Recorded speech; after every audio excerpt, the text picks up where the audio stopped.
Aristocracy, Evelina Thorne had decided, was little more than well-dressed bankruptcy. She stood near a marble column in the Duchess of Abernathy's ballroom, the oppressive heat of 100 bodies and 1,000 candles pressing in on her. The air, thick with the scents of wilting roses and expensive, citrus-laced cologne, felt heavy in her lungs. Around her, silks rustled and jewels glittered, a shimmering, chattering sea of people who had been born to this, who navigated its treacherous currents with an ease she could only feign. Her own gown, a deep sapphire silk, was the finest her father's money could buy, yet it felt like armor, heavy and foreign against her skin.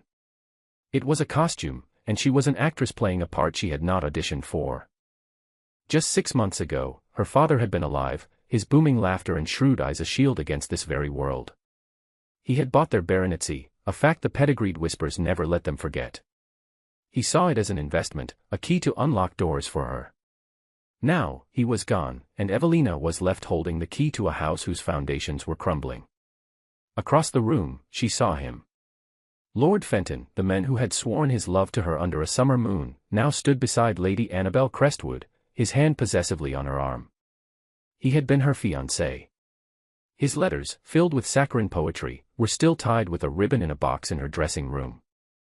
When her father died, and the true, precarious state of their new money fortune became London's favorite gossip, Fenton's ardor had cooled with astonishing speed. The engagement was broken with a terse, cold note delivered by a footman. He had discarded her like a poor investment, and now he wouldn't even meet her eye. The humiliation was a physical thing, a shard of ice lodged beneath her ribs. But sorrow was a luxury she could not afford. Pity was a currency with no value. What she needed was security. Her father's shipping company, the source of their wealth, was teetering. A key contract was up for renewal, and rivals were circling like sharks. She needed a powerful ally, a name so unimpeachable it would silence the gossip and steady the nerves of her business partners. Which brought her to him. Duke Alaric Beaumont. He stood alone near the French doors leading to the terrace, a figure of stark, imposing stillness in the swirling chaos of the ball. He was not handsome in the pretty way of men like Fenton. His features were stark, carved from granite, his expression a mask of cold boredom. He held a glass of brandy, his knuckles white. Power radiated from him, an almost tangible force. His title was one of the oldest in the kingdom. His name was a fortress. He was also, if the rumors were to be believed, on the verge of ruin. The Beaumont legacy, hundreds of years old, was a magnificent, decaying house built on a foundation of sand. Generations of profligate dukes had bled the estate dry. Alaric, the current duke, was said to be a man of iron will, desperately trying to hold the crumbling walls together. He was proud. He was powerful. And he was poor. He was her only chance. Taking a breath that did little to calm the frantic ticking of her heart, Evelina began to move through the crowd. Each step was a calculated act of will. She was not a blushing debutante seeking a dance, she was a general marching onto a battlefield. She ignored the curious stares and the sudden hush in a nearby conversation as she passed. Her focus was entirely on the dark, unmoving figure by the door. She stopped a respectable distance from him, waiting for him to acknowledge her. He did not. His gaze was fixed on some point over the heads of the dancers, his jaw tight. Clear's throat. "Your Grace," she said, her voice lower and steadier than she felt. He turned his head slowly, his eyes, a startling, pale gray, like a winter sky, sweeping over her. It was not a glance of assessment, but of dismissal. He took in her expensive gown, the careful arrangement of her hair, and his lip curled with the barest hint of a sneer. He knew precisely who she was, the merchant's daughter, the upstart with a purchased title. "Miss Thorne," he acknowledged, his voice a low rumble, as cold as his eyes. "Forgive my forwardness, Your Grace," she began, keeping her tone even and businesslike. "I had hoped for a brief word. It is a matter of business, which I believe may be of mutual interest." A flicker of something, annoyance, perhaps, crossed his face. "A ballroom is hardly the place for business, madam. And I cannot imagine what mutual interest we could possibly share." The public nature of his tone was a slap. He was not merely dismissing her, he was performing his dismissal for the benefit of anyone who might be watching. And everyone was watching. "It concerns shipping," she pressed on, refusing to be cowed. "And the import tariffs."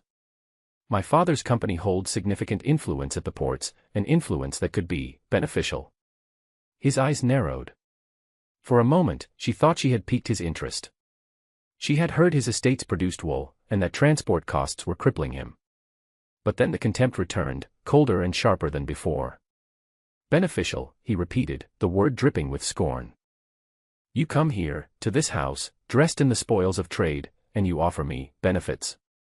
You people are all the same. He took a deliberate step closer, his height casting her in shadow. You circle fortunes older and better than your own like vultures. You see a name, a legacy, and you think you can buy a piece of it, attach your grubby, commercial interests to it as if that will somehow wash them clean. The air left her lungs. The insult was so direct, so brutal, it was like a physical blow. The whispers around them grew louder. She could feel the stares, hot and sharp as needles. Your Grace, you misunderstand. I understand perfectly, he cut in, his voice dropping to a lethal whisper that was somehow more carrying than a shout. You are your father's daughter. A shopkeeper in silk. You believe everything has a price. Let me assure you, Miss Thorne, my name, my legacy, is not for sale. Not to you. Not to anyone. Now, if you will excuse me, your presence is beginning to sour my brandy. He turned his back on her, a gesture of such profound and utter contempt that it stole her breath. The silence that followed was deafening. Then, a titter of laughter from across the room, where Lady Beatrice was now smirking behind her fan. Fenton looked away, a faint flush of what might have been shame, or merely discomfort, on his cheeks. For a single, blinding second, Evelina felt the sting of tears. A hot wave of humiliation washed over her, so powerful it threatened to pull her under. She wanted to flee, to run from the ballroom and the sea of mocking eyes. But then, something else rose in its place. It was a cold, quiet rage. It started in the pit of her stomach and spread through her veins, turning the ice shard beneath her ribs into a blade of tempered steel. He thought her a shopkeeper. He thought her a vulture. Very well. He had just declared war. He simply did not yet understand the weapons she possessed. She did not run. She straightened her spine. With deliberate, unhurried grace, she turned. She did not look at him again. Instead, she walked directly toward the Duchess of Abernathy, the epicenter of this glittering, cruel world. As she passed the spot where Alaric Beaumont still stood with his back to her, she paused. Without looking at him, she executed a slow, deep, impeccably formal curtsy to the empty space beside him. It was an act of such pointed, sarcastic deference that a few nearby guests gasped. Your Grace, she said softly, to the air. Thank you for your invaluable clarification. Then she rose, her head held high, and continued her controlled, dignified exit from the ballroom, leaving the Duke of Beaumont standing in a wake of stunned silence. He had wounded her, yes. But in doing so, he had handed her a purpose. He had shown her the enemy. And Evelina Thorne, daughter of a man who had built an empire from nothing, knew exactly what to do with an enemy.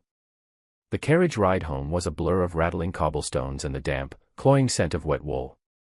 Evelina stared out at the gaslit streets of London, but she did not see them. She saw only the Duke of Beaumont's face, the glacial contempt in his eyes, the curl of his lip as he'd uttered the words, shopkeeper in silk. She did not weep. The heat of her anger had burned away the tears, leaving behind a hard, clear certainty. He saw her as a transaction, a grubby calculation of profit and loss. He would learn, to his great cost, that she was a master of the art. Upon arriving at her family's townhouse, a residence far too grand for their current means, another of her father's optimistic investments, she did not go to her bedchamber. Instead, she went to his study. The room was the heart of her father's empire, and now, her sanctuary. It smelled of ink, stale tobacco, and old leather. It was a scent she found more comforting than any perfume. She lit a single lamp, the golden light pushing back the oppressive shadows. The room was dominated by a massive oak desk, its surface still bearing the faint scratches and ink stains of her father's tireless work. On the far wall stood shelves groaning under the weight of ledger books, bound in dark, worn leather. They were the history of her family, a story told not in words, but in numbers. For hours, she worked. This was her true ballroom, the rustle of paper her music. She had long since taken over the management of the family finances, a secret she and her father had shared. While other young women of her station practiced watercolors and embroidery, Evelina had learned to read a balance sheet. She understood the intricate dance of credit, debt, and assets better than any man Alaric Beaumont would ever deign to speak to. Her father had been a meticulous record-keeper. He had also been a man who understood that information was the most valuable commodity of all. Tucked away in a private journal, she found what she was looking for: notes on the financial standings of half the peerage. It was gossip, but gossip with figures and dates.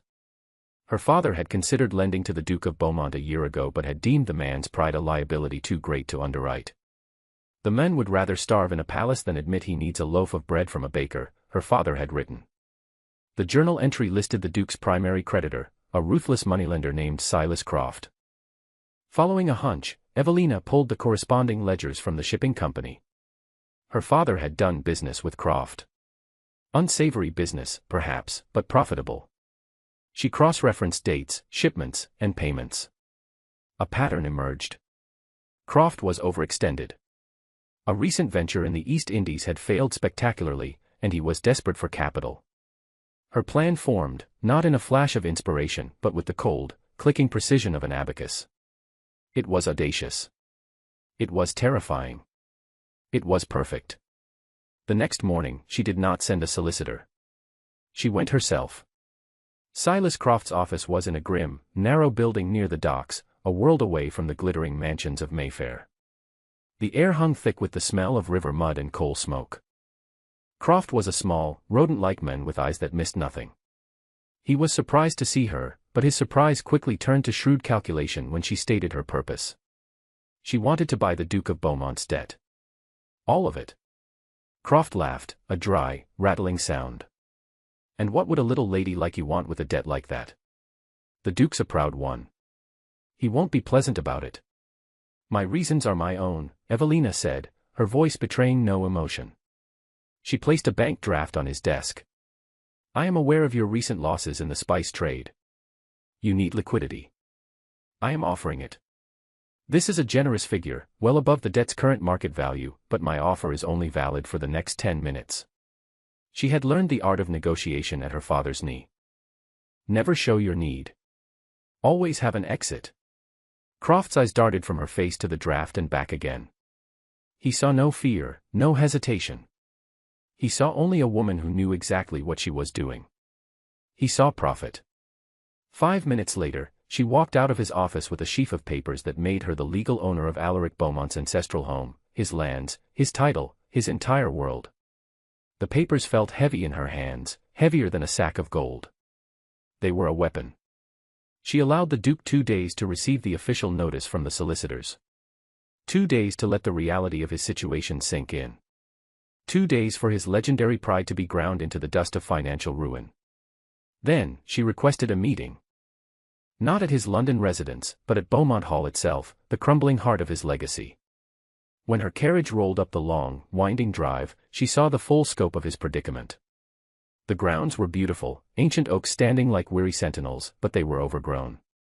The drive was rutted and choked with weeds. And the house was magnificent, a sprawling masterpiece of pale stone, but it was a wounded giant.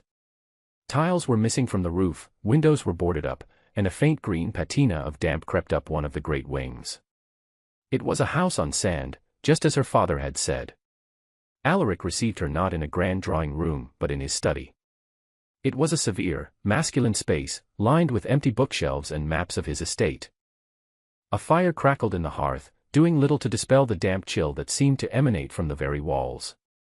The air smelled of wet earth and soot. He did not ask her to sit. He stood behind a large, scarred desk, the notice from the solicitors lying on the surface between them like a declaration of war. If he had been cold at the ball, he was glacial now. His face was a mask of controlled fury, his pale eyes burning with it.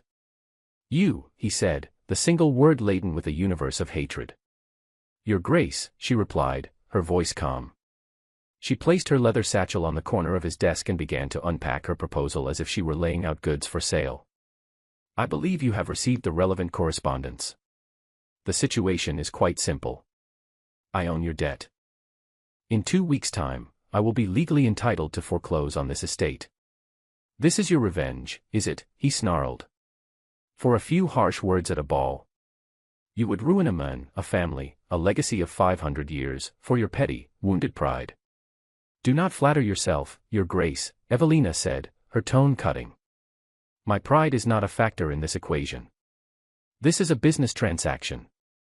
You judged me as a shopkeeper. You were correct. And as a shopkeeper, I am here to offer you a deal. She laid a document on the desk, next to the foreclosure notice. A marriage contract. He stared at it as if it were a coiled snake. What fresh madness is this? It is not madness, it is a solution, she said, her voice crisp and devoid of emotion. A marriage of convenience. It is quite straightforward. You will marry me. My dowry, which I assure you is substantial, will be transferred to your name. It will be more than enough to clear this debt and all your others, and to begin the necessary restorations of this estate. He looked from the contract to her face, his expression a mixture of disbelief and incandescent rage. You want me to marry you? You think you can buy my name, my title, with your father's filthy money? Yes, she said simply. That is exactly what I think. You need my money. I, for reasons of my own, require the protection and status of your name. It is a mutually beneficial exchange. There is no mention of affection, you will note. The terms are purely financial. In exchange for the title of Duchess and the security it provides, I will save Beaumont Hall.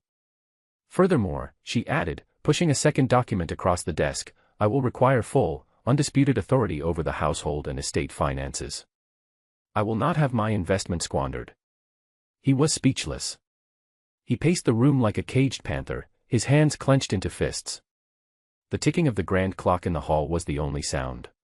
He was trapped. She had built the cage herself, bar by invisible bar, and he had walked right into it. His pride, his legacy, his duty to the tenants who depended on him, all of it was at war with the visceral revulsion he felt at her proposal. This is monstrous, he finally bit out. It is practical, she countered. You have no other options. Your creditors are circling. Your political rivals are sharpening their knives. In 2 weeks, you will be Alaric Beaumont, the landless duke. A historical footnote. Or, you can be the Duke of Beaumont, husband to a very wealthy duchess, and master of a restored and solvent estate. The choice, Your Grace, is yours. She watched him, her heart hammering against her ribs, but her expression remained a mask of cool indifference. She was gambling everything on his pride in his legacy, which she knew must be stronger than his pride in himself. He stopped pacing and stood before the window, staring out at the decaying beauty of his lands. The silence stretched, thick and heavy. When he finally turned back to her, the fire in his eyes had been banked, replaced by something cold and dead. Draft the announcement, he said, his voice a hollow rasp. We shall be married at the end of the week. In private. But know this, madam. You may buy my name, but you will have nothing else of me. You will be my wife in name only. A stranger in my house. I would expect nothing less, Evelina replied, gathering her papers. Her victory felt like ashes in her mouth. I will see you at the altar, Your Grace. She walked out of the study and into the cold, cavernous hall of her new home. The forced proximity she had engineered felt less like a strategic advantage and more like a life sentence. They were to be bound together, two enemies sharing a single, gilded cage. The air in Beaumont Hall was already thick with the chill of their silent war. The wedding was a frigid, perfunctory affair. It took place in the estate's private chapel, a small, stone building that smelled of damp and disuse. The only attendees were Evelina's nervous, twittering aunt and Alaric's grim-faced solicitor. Evelina wore a simple traveling dress of deep gray wool. Alaric wore a black coat and an expression of profound loathing. Their vows were exchanged in clipped, resentful tones. When he placed the ring on her finger, his skin was cold, the brief touch as impersonal as a transaction over a counter. The heavy gold band felt less like a symbol of union and more like a manacle. There was no kiss. As soon as the vicar pronounced them man and wife, Alaric turned and strode from the chapel without a word, leaving her standing alone in the echoing silence. She was now the Duchess of Beaumont. The title felt like a shroud. Her first act as Duchess was not to inspect the drawing rooms or plan a ball. It was to claim the estate office as her own. The room was adjacent to Alaric's study, a small, dusty space that had been used for storage. She had the furniture cleared, the windows washed, and her father's ledgers brought in from London. It became her command post. The first week was a silent battle of wills. They lived in the same house but in separate orbits. They took their meals separately, he in the cavernous dining hall, she on a tray in her office. They passed in the corridors like ghosts, their gazes sliding past one another, their presence marked only by the sudden tensing of the air. The staff, accustomed to the Duke's cold remoteness, were now caught between two opposing poles of ice, their confusion and fear palpable. Evelina ignored it all. She threw herself into her work with a ferocity born of desperation. The estate's books were a disaster, a testament to decades of neglect and mismanagement. The steward, a man named Finch, was either a fool or a thief. Evelina suspected both. His ledgers were a work of fiction, numbers massaged to hide shortfalls and skimmed profits. On her third day, she summoned him to her office. Finch, a portly man with shifting, evasive eyes, entered with a swagger, clearly viewing her as a temporary inconvenience. "Your Grace," he said, with a bow that was more insolent than respectful.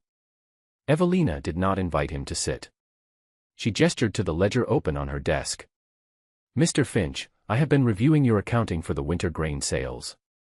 Can you explain to me why the price per bushel recorded here is 20% below the market average for that quarter?" Finch sputtered, his face turning a blotchy red. "A poor harvest, Your Grace. We had to sell at a discount." "Indeed," Evelina said, her voice dangerously soft. She slid a second document across the desk, a copy of the bill of sale she had acquired that morning from the grain merchant in the village. "Because the merchant's records show that he paid the full market price. The price you recorded. The 20% discrepancy appears to have vanished somewhere between the market and this ledger." "Vanished, I suspect, into your pocket." The man's bravado evaporated. He began to stammer excuses, but Evelina cut him off. "You are dismissed, Mr. Finch. Your belongings will be packed. Be gone from this estate by nightfall." He stared at her, aghast. "You can't, the Duke would never." "The Duke has given me full authority over these matters," she said, her voice like flint. "I can. And I have. Now get out." The news of Finch's dismissal spread through the estate like wildfire. It was a clear, unequivocal statement: there was a new power at Beaumont Hall, and it was not to be trifled with. From his study next door, Alaric heard the entire exchange. He had been expecting her to play at being a lady, to redecorate the faded drawing rooms and order new gowns. He had not expected this. He had not expected her to wield her authority with the swift, impersonal precision of a surgeon's blade. He sat at his desk, staring at the wall that separated them, a strange, unwelcome feeling stirring within him. It was not respect. Not yet. It was a grudging acknowledgement of her competence. He still despised what she was, what she represented. But he could not deny that she was formidable. In the weeks that followed, Evelina's campaign of restoration continued. She spent her days not in the house, but out on the land. Dressed in sturdy boots and a plain woolen cloak, she inspected the tenant farms, her keen eye missing nothing.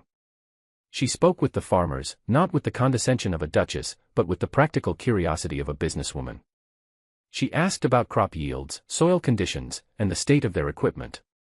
She listened. She found leaking roofs on cottages, fences in disrepair, and a mill whose water wheel was desperately in need of repair. These were not matters for a distant steward, these were investments. A dry cottage meant a healthy tenant. A sturdy fence meant protected livestock. A functional mill meant grain could be processed on site, saving enormous costs. She began authorizing the repairs, paying the local craftsmen from her own accounts. She renegotiated the estate's contracts for timber and wool, her sharp mind cutting through the complacent, disadvantageous terms that had been in place for years. She was a whirlwind of quiet, relentless efficiency.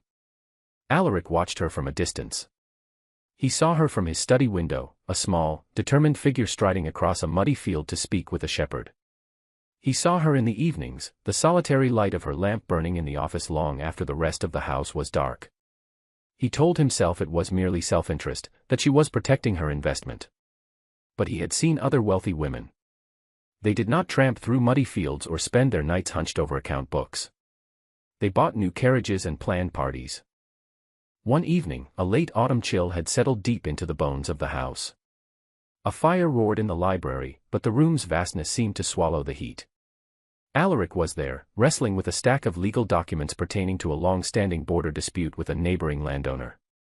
The work was tedious, the language archaic and convoluted.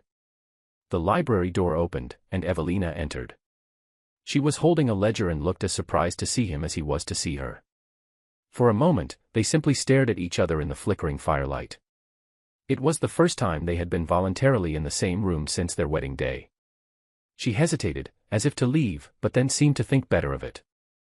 Without a word, she moved to a table on the far side of the room, lit a lamp, and sat down to work. The silence returned, but it was different now. It was a shared silence, punctuated by the crackle of the fire and the soft scratch of her pen. An hour passed.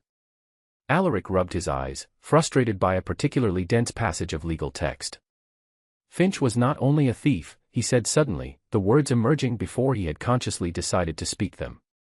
He was an illiterate fool. He paid the solicitors for this document, and it benefits Lord Ashworth more than it does this estate. Across the room, Evelina's pen stopped moving. She looked up, her expression unreadable in the dim light. He was a symptom, she replied, her voice quiet. Not the disease. The disease was neglect. Her assessment was so blunt, so accurate, that it left him with no reply. It was exactly what he had thought himself for years. He found himself saying, the man I dismissed before him was worse. My father hired him, he did not know why he was telling her this. It felt like an admission of a weakness that spanned generations. A legacy can be a fortress, Evelina said, her gaze dropping back to her ledger. Or it can be a prison. The walls look the same from the outside. Her metaphor, so stark and architectural, struck him with surprising force. He looked around the grand, chilly library, at the shelves that should have been filled with books but were mostly empty, sold off by his grandfather. A prison. Yes. That was exactly what it had felt like his entire life. He said nothing more, and neither did she. But the rigid wall of ice between them had fractured. It was only a hairline crack, almost invisible, but it was there. For the first time, he had not spoken to the merchant's daughter he had married, but to the woman who sat across the room, a woman who understood, in a way no one else ever had, the precise nature of the cage he was in. The first snow of winter fell silently, blanketing the scarred landscape of Beaumont Park in a deceptively soft layer of white. The fragile truce forged in the library held, a thin sheet of ice over the deep, cold waters of their animosity. They began to take their evening meals together in the small dining parlor, a concession to the increasingly bewildered staff. The meals were silent, formal affairs, but the silence was no longer purely hostile. It was watchful. Tentative. The true nature of Alaric's predicament, however, extended far beyond the crumbling walls of his estate. It was a web of political intrigue and inherited rivalries. His primary antagonist was Lord Harrington, a man whose ambition was matched only by his ruthlessness. Harrington saw Alaric's diminished fortune as an opportunity to usurp a key appointment to a parliamentary committee on trade, an appointment the Beaumonts had held for generations. The blow came in the form of a letter, delivered by special courier from London. Harrington was formally challenging Alaric's position, citing his past financial instability as evidence of his unsuitability for a role overseeing the nation's commerce. It was a public, humiliating move designed to corner him. That evening, Evelina found Alaric in his study. He was not pacing or raging. He was standing by the window, staring out at the snow-covered darkness, a glass of brandy in his hand. The posture was the same as it had been at the ball, but the rigid anger was gone, replaced by a profound, weary exhaustion. The weight of his legacy was a physical thing, pressing down on him, and for the first time, he seemed on the verge of collapsing beneath it. Harrington has made his move, he said, without turning around. His voice was flat, stripped of its usual aristocratic arrogance. He's using my near bankruptcy against me. He will argue that a man who cannot manage his own affairs cannot be trusted with the nation's. He was not speaking to his wife, the woman he despised. He was simply stating a fact to the only other person in the house who was awake. It was a confession of vulnerability, wrung from him by sheer exhaustion.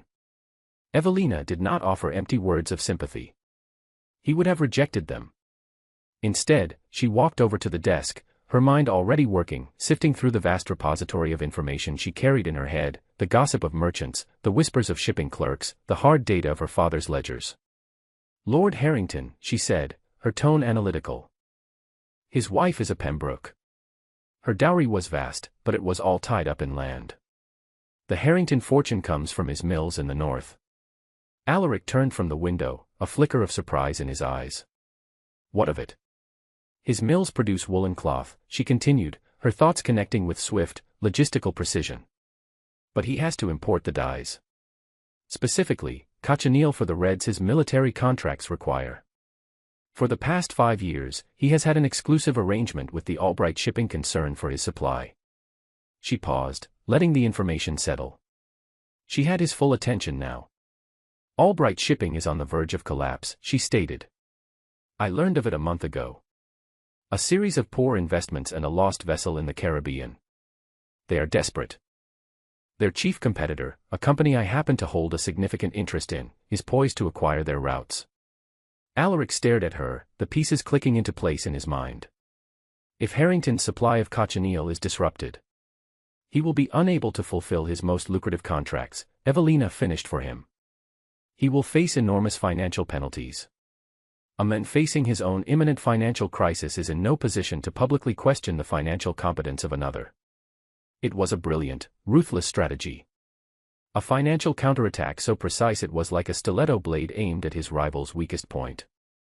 She was not just offering him a defense, she was offering him a weapon.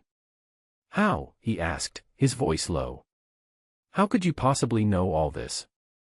Because this is my world, Your Grace, she said, without pride or arrogance, simply stating a fact. You see titles and pedigrees. I see supply chains and balance sheets. You thought you married a shopkeeper. Perhaps it is time you started to appreciate the value of the shop. The dynamic between them shifted, irrevocably. He was no longer just the powerful duke, and she was no longer just the wealthy woman who had bought him. They were allies. Their alliance was tested a week later in a far more physical arena. An ice storm swept down from the north, a rare and vicious squall that coated every tree branch and stone wall in a thick, glittering sheath of ice. The weight was too much for one of the ancient oaks that lined the riverbank. With a groan that echoed across the valley, it fell, crashing directly into the sluice gate that controlled the flow of water to the lower tenant farms, threatening a catastrophic flood as the ice began to melt. Word reached the house just after dawn. There was no time to send for engineers from the city. Alaric, without a moment's hesitation, pulled on his heaviest boots and coat. He expected to go alone, to rally the tenants. But when he reached the hall, Evelina was there, already dressed in a man's oilskin cloak over her practical woolen dress, her face pale but determined. You can't possibly intend to come, he said, shocked. This is not work for a lady. Those are my tenants as much as yours, she retorted, pulling on a pair of thick gloves. And that is my investment the flood will destroy. I am coming. There was no arguing with the flint in her eyes. Together, they rode out into the frozen, treacherous landscape. The scene at the river was one of controlled chaos. The fallen oak was a monstrous, icy leviathan. Water was already backing up, creeping ominously toward the fields. Alaric, falling into the role of a commander, began shouting orders, directing the farmers who had gathered with axes and ropes. But their efforts were disorganized. They were hacking at the smaller branches, making little headway against the immense bulk of the trunk. It was Evelina who saw the solution. Her mind, accustomed to seeing systems and leverage points, analyzed the problem differently. She pointed toward the base of the trunk, where it was wedged against the stone supports of the sluice gate. There, she shouted over the rising sound of the water. The weight is leveraged against that fulcrum. If you can sever the trunk there, the main section will pivot with the current and swing free. It was a simple principle of physics, but in the panic, no one had seen it. Alaric looked from the tree to her face, a dawning respect in his eyes. He saw the logic in it instantly. He relayed the orders, and the men, with renewed purpose, focused their efforts. For the next 2 hours, they worked side by side. He, with his physical strength, helped to position the ropes. She, with her clear, calm head, directed the placement of wedges and saws. They were both soaked with icy water, their hands raw and freezing, their faces spattered with mud. The fine veneer of aristocracy and commerce was stripped away, leaving only two people fighting a common enemy. Finally, with a great, groaning crack, the massive trunk severed. The main body of the tree pivoted in the current, just as Evelina had predicted, and swung downstream, freeing the sluice gate. A cheer went up from the exhausted tenants. As they walked back toward the house, shivering and utterly spent, the adrenaline began to fade. Evelina, her legs numb with cold, stumbled on a patch of slick ice. Before she could fall, Alaric's arm shot out, his hand closing around her upper arm, steadying her. His grip was strong, firm. It was not the cold, formal touch of their wedding day. This was solid. Protective. Real. "Careful," he said, his voice rough with exhaustion. He did not let go immediately. For a long moment, they stood there, the biting chill of the winter air a stark contrast to the sudden warmth of his hand on her arm. Later that day, after they had both changed into dry clothes, they met in the library. The fire was roaring, and a servant had brought hot, spiced wine. They drank in silence, the shared ordeal hanging in the air between them.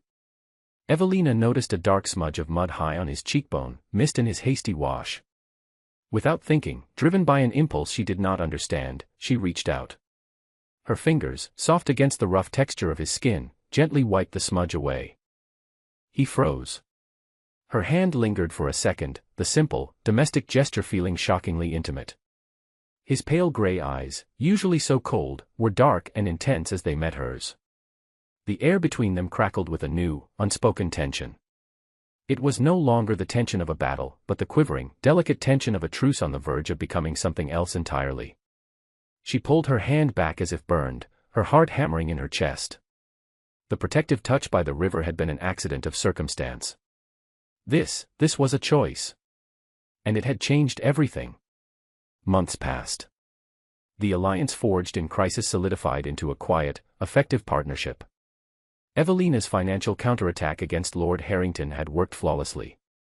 Faced with the sudden and catastrophic disruption to his supply chain, Harrington had been forced into a humiliating retreat, withdrawing his challenge to Alaric's parliamentary seat. The victory was silent, but absolute. At Beaumont Hall, the transformation was visible. The roof was repaired, the windows reglazed.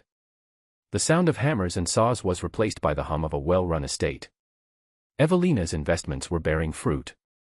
The mill was operational, the tenant farms were more productive than they had been in a generation, and the ledgers, for the first time in a century, showed a healthy profit. The house on sand was being rebuilt on a foundation of solid stone. But their success had created a new problem: gossip. The Tun was aflame with rumors. The impoverished duke and the merchant's daughter he had been forced to marry were now, improbably, a success. Their isolation fueled speculation. To quell the whispers and cement their status as a unified power, a grand gesture was needed. "We will host a ball," Alaric announced one evening. "Here." At the end of the season. Evelina looked up from the estate plans she was reviewing. "A ball? Are you certain?" "The expense." "The expense is a necessary investment," he countered, echoing her own language. "We must show them. Not the decaying ruin they remember, but a thriving house. Not two enemies in a cage, but a duke and his duchess." His eyes met hers, and there was a new understanding in them. A partnership. And so, preparations began. Beaumont Hall was polished and scrubbed until it gleamed. The grand ballroom, its faded tapestries cleaned and its crystal chandeliers sparkling, was opened for the first time in 20 years. Invitations were sent, and to their surprise, nearly all were accepted. The world was curious to see the resurrection of the House of Beaumont. On the night of the ball, Evelina stood before the mirror in her bedchamber. The woman who stared back was a stranger.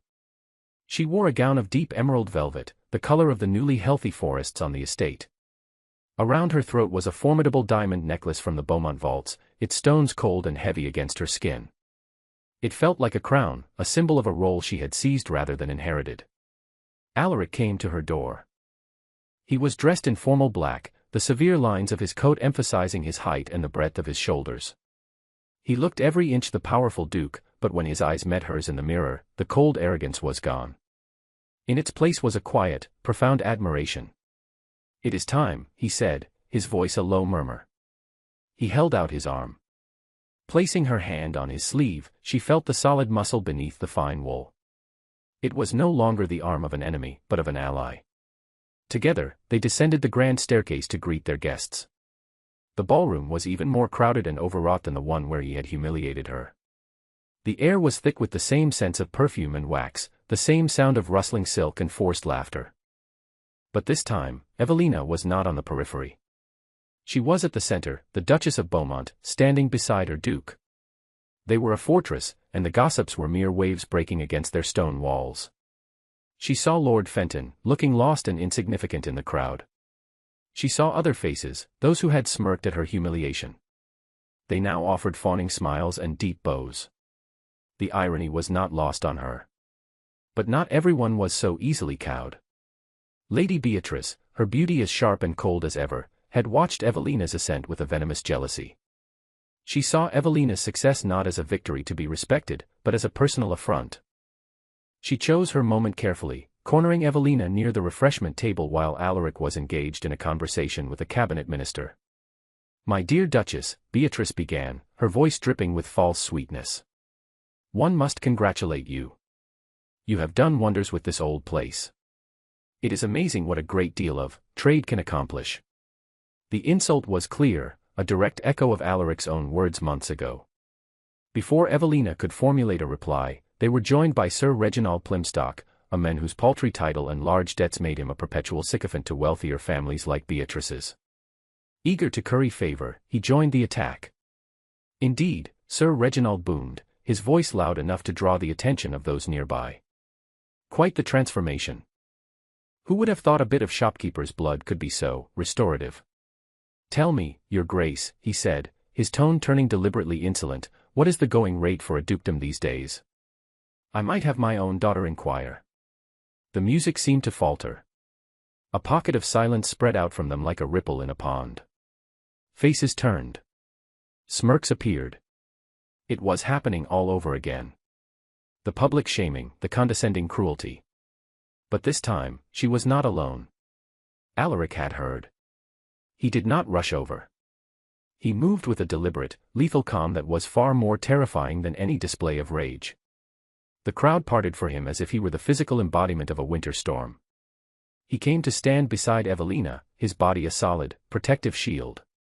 He did not look at Beatrice. His pale, cold eyes were fixed solely on Sir Reginald. He placed a hand on the small of Evelina's back, a simple, possessive gesture of ownership and support that was unmistakable. "Sir Reginald," Alaric said, his voice quiet but carrying with chilling clarity in the sudden hush. "You ask about the value of my wife's blood. Let me enlighten you." He paused, letting the entire room hang on his words. "I have found that a single drop of her shopkeeper's blood contains more integrity, more intelligence, and more honor than every drop that flows in your entire sycophantic body." A collective gasp went through the room. Sir Reginald's face turned the color of spoiled milk. Alaric was not finished. His voice remained level, but it was edged with steel. "This woman, whom you so casually insult, came to a house in ruins and, with her brilliance, rebuilt it. She managed accounts that would have baffled you, negotiated contracts that would have terrified you, and saved the livelihoods of 200 souls who depend on this estate. She did this while men like you, Sir Reginald, do nothing more than leech from the reputations of your betters and offer insults you are too cowardly to defend." He took a small step forward, and Sir Reginald flinched back. "So, to answer your question," Alaric concluded, his voice dropping to a near whisper, "the price of this dukedom, as you put it, was a debt I could never have repaid without her. But she is not my creditor. She is my Duchess. And you will address her as such. An insult to my wife is an insult to the House of Beaumont. It is an insult I will not tolerate. Do I make myself clear?" The silence was absolute. Sir Reginald, his face a mask of sweat and terror, could only manage a jerky, pathetic nod. "Good," Alaric said softly. "Now, get out of my house." Sir Reginald practically fled, stumbling through the stunned crowd. Lady Beatrice stood frozen, her face a mask of pure shock and fury at having her attack so utterly and publicly dismantled. Alaric gave her a look of such freezing contempt that she visibly withered, turning and melting back into the crowd. The message had been delivered with the force of a cannonade. The Duke and Duchess of Beaumont were not a marriage of convenience. They were a union of power. The whispers were silenced, replaced by a new, profound respect. Alaric turned to Evelina. In the midst of the crowded ballroom, it felt as though they were the only two people in the world. The noise of the party resumed, tentative at first, then louder, but it was just a distant buzz.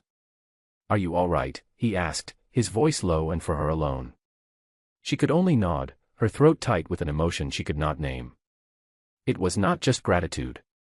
It was something deeper, something that acknowledged the long, painful journey from that first ballroom to this one. He had not just defended her honor. He had offered his own, laying it at her feet in front of the entire world. He had vindicated her, not as an asset, but as his wife. His equal. The last of the carriages had finally rolled away down the long drive, its rattling sound fading into the pre-dawn quiet. The ball was over. Beaumont Hall, which had blazed with light and echoed with music, now stood silent and shadowed, littered with the ghosts of celebration. Evelina and Alaric stood in the center of the vast, empty ballroom. They were both exhausted, the adrenaline of the confrontation having given way to a deep, bone-weary fatigue.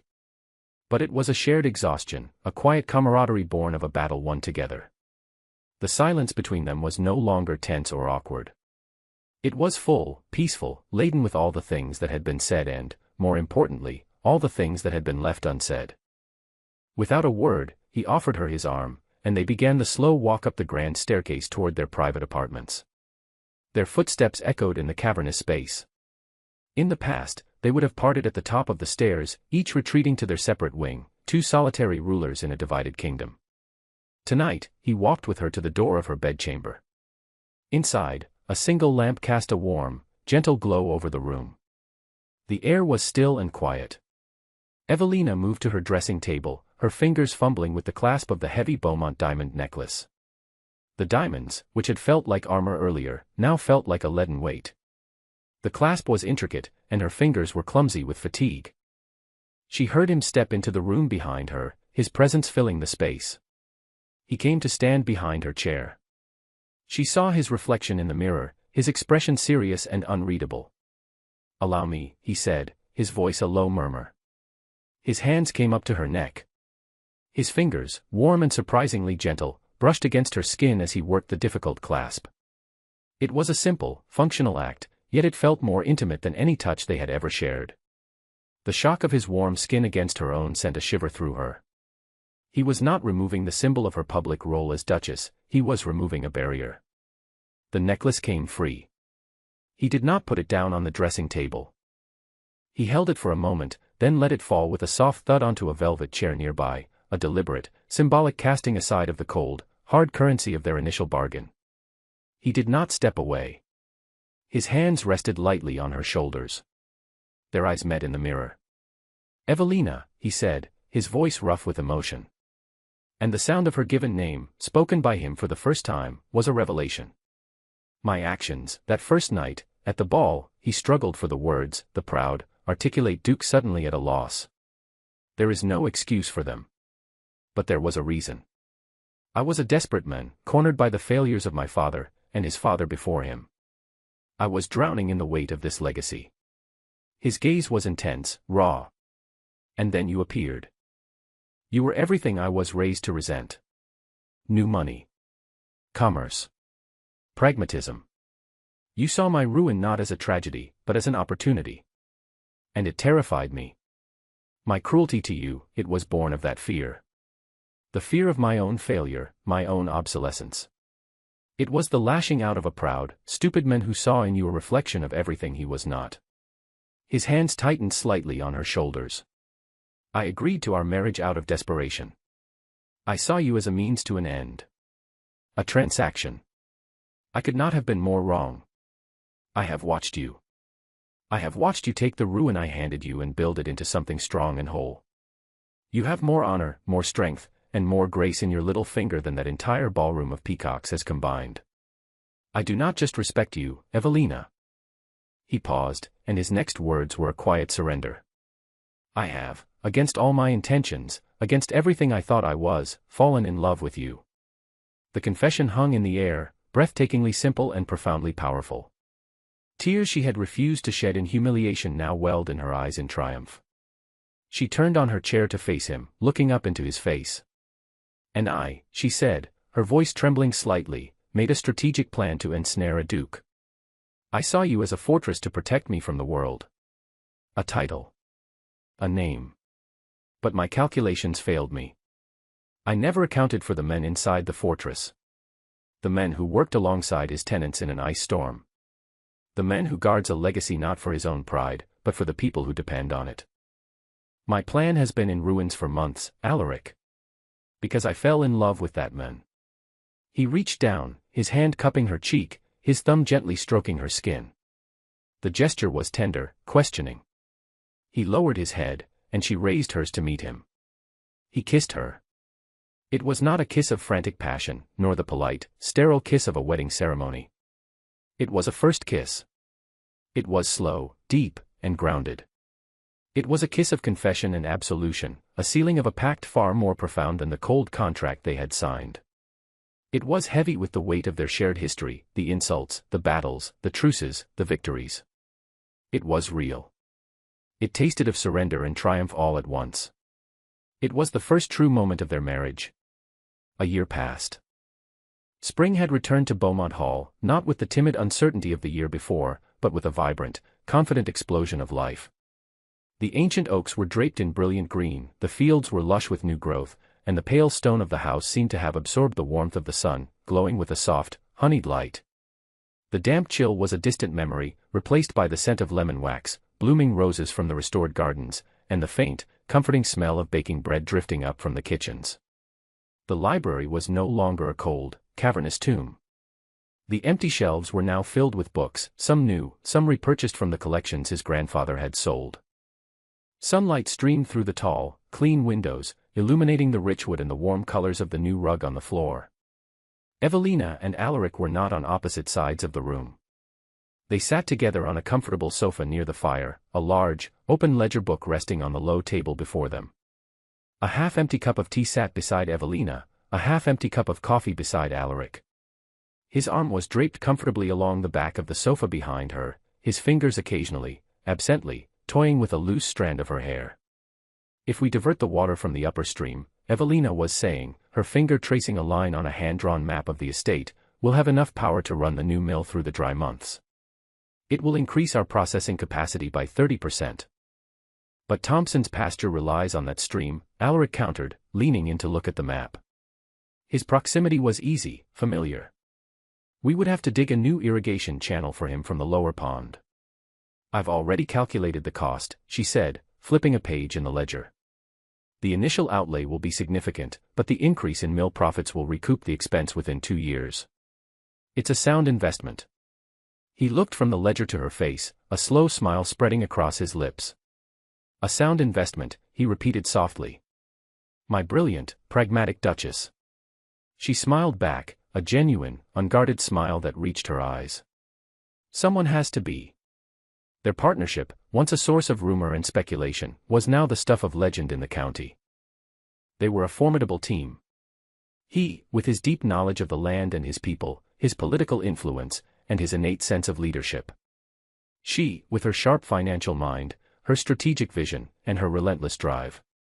Together, they had not just saved the Beaumont estate, they had transformed it into a model of modern, profitable agriculture. The house was no longer a place of decay but a thriving, warm home, the heart of a prosperous and loyal community. He closed the ledger, the sound a soft thud in the quiet room. The business of the day was concluded. He reached over and took her hand, turning it over in his. His fingers, still calloused from the work he now did alongside his men, traced the delicate lines on her palm. It was a touch that spoke of familiarity, of 1,000 similar moments. "Do you know," he said, his voice low and thoughtful, "I have concluded that the single best investment of my entire life was the one I was forced into at gunpoint." Evelina's breath hitched. She remembered that day in his study, the cold fury in his eyes, the bitter taste of her own victory. It felt like a lifetime ago, a scene from someone else's story. She looked at the men beside her now, at the warmth in his pale eyes, at the gentle curve of his mouth. "A gunpoint, was it?" she teased gently. "As I recall, it was a marriage contract. Far more civilized." To me, at the time, there was little difference, he admitted without shame. He lifted her hand to his lips and pressed a soft kiss to her knuckles. Thank you. For what? She asked, her voice soft. For buying your debt. No, he said, meeting her gaze. For showing me that a house is built not of stone and titles, but of partnership. For showing me that a legacy is not something you inherit, but something you build. Together. She leaned her head against his shoulder, her heart full. The ghosts of the past, the humiliation, the anger, the loneliness, were finally laid to rest. They had begun as a transaction, a hostile takeover of a life. A shopkeeper and a duke, bound by a contract. But they had forged something far more precious in the fires of their shared struggle. He wrapped his arm more securely around her, and together they looked out the window. They watched as a flock of sheep, their wool thick and valuable, were driven across a distant field by a shepherd whose cottage now had a sound roof. They saw the glint of the sun on the river that now powered their mill. They saw the lands, their lands, flourishing under their joint care. It was a kingdom not of commerce or of aristocracy, but of love. A love built on a foundation of mutual respect, a partnership in every sense of the word. And it was just the beginning.